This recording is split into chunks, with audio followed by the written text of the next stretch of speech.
aho cyagiye bari basohoye ibaruwa bavuga ko batandukanye niwe wari wahoze abamanaginga cyangwa se abareberera mu nyungu zabo z'ubuhanzi Emirene, aho hari n'amakuru atandukanye y'ibihuha bavugaga ko ngo barimo barishyuza amafaranga menshi. Emirene arimo arabishyuza amafaranga menshi ngo kugira ngo bagire uburenganzira ku bijyanye n'ibihangano byabo, miliyoni zigera muri 60.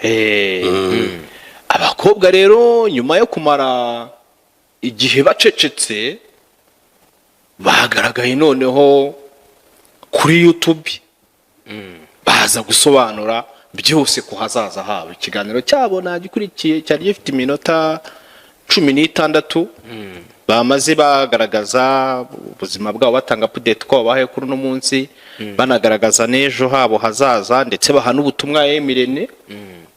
Nyuma y'ibyo byose urabona ko ku ifoto yabo ikwe muri video urabona ko rwose aba bana barakeye, bavuye mu kirokore.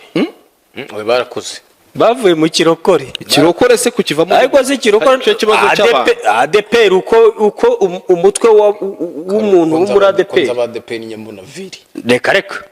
Reka nta mu ADPR usutse gutya. Ntawe ndabona uwo nguwo ari wanagabo yo ntabwo ADPR wo n'umupene koti, ariko icyo bavuga wenda bavuye muri ADPR ko ntibavuye mu kirokore. Yego, abadini yose y'abarokore ntabwo bivuga ko abasutse cyangwa adasutse. Kereka byemere gutyo. Twe mu idini ryacu twizera ko ubwiza bw'umugore buhera ku musatsi kandi muwisha. Umusatsi ubwo bari uwo nyirawo kandi muwisha. Gusa ubwiza bw'umugore ni umusatsi niho uhera. Ariko naho ibyo mu idini yabasha dadi byo barawutsimba. Kimwe rero mu byo uyu Vestine se washatse.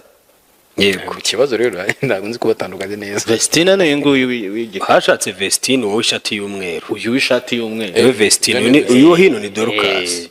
Yemeje ko ubu ngubu yabaye umumama nyuma yo ko abantu bagenda bavuga ngo yarabyaye. Yemeje ko ari umumama, yibarutse arimo arabwira uriya mugenzi we ati jya unyubaha. Ubu ngubu ndi umumama. Abantu badutaga se kwibyara babidutagaho. Nyine hari amakuru asohoka abantu bakagenda babivuga natwe tukayabona, ariko ntitubone isurusi nyirizina za beneyo. Abantu bakayavuga gusa.